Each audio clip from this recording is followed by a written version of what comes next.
السلام عليكم ورحمة الله وبركاته. أهلا وسهلا بحضراتكم. النهاردة فيديو جميل ولذيذ مع المانجا الزبدية. طبعا الأيام دي خلاص يا جماعة المانجا بدأت خلاص في الغلا، يعني خلاص هتبدأ تمشي والأسعار بدأت تطلع. أنا هجيب لكم يعني الأسعار موجودة في سوق العبور ازاي، والفرق بينها وبين عندنا في الأسواق والسوبر ماركت ازاي. صراحة المانجا دي أنا جايباها من سوق العبور زي ما انتم شايفين، بسم الله ما شاء الله، حاجة روعة روعة. طبعا انا سايباها زي ما هي شايفين، حتى ما غسلتهاش لسه ولا حاجه اهو. شايفين المانجا بسم الله ما شاء الله اهي، شايفين المانجا دي لسه جامده. يعني انا بجيب كميه علشان اخزنها. المانجا دي لسه جامده زي ما انتم شايفين كده، ما ينفعش اخزنها وهي بالطريقه دي، لا انا بحطها في قلب مكان واغطي عليها وبسيبها يوم او اتنين، وبعد كده المانجا دي بتبقى مستويه وبتبقى جميله زي ما انتم شايفينها كده. صراحه بتبقى روعه. المانجا دي كمان اهي زي ما انتم شايفين دي، بسم الله ما شاء الله، برضو نفس الحكايه.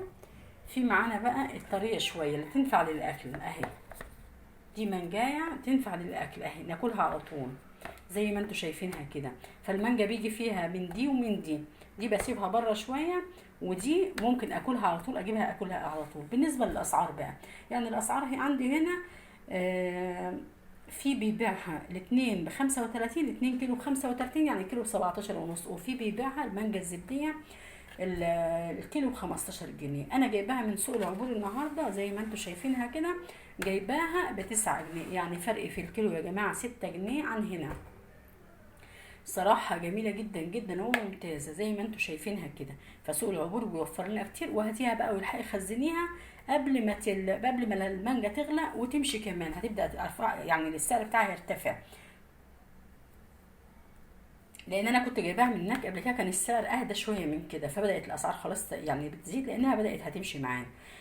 تقدر تخزنيها بقى بطريقه سهله جدا وبسيطه. يعني كل واحده تحطيها في كيس كده تحطيها في الديب فريزر، وممكن تمسكيها تقطعيها. عندي فيديو عامله فيه الحاجات دي كلها اللي حابب يتفرج عليه بطريقه سهله جدا، علشان البنات حبايبنا كمان يقدروا يخزنوا الحاجات دي، وعرايسنا كمان اللي لسه بتبتدوا عندهم ما عندهمش خلفيه قوي عن الحاجات دي.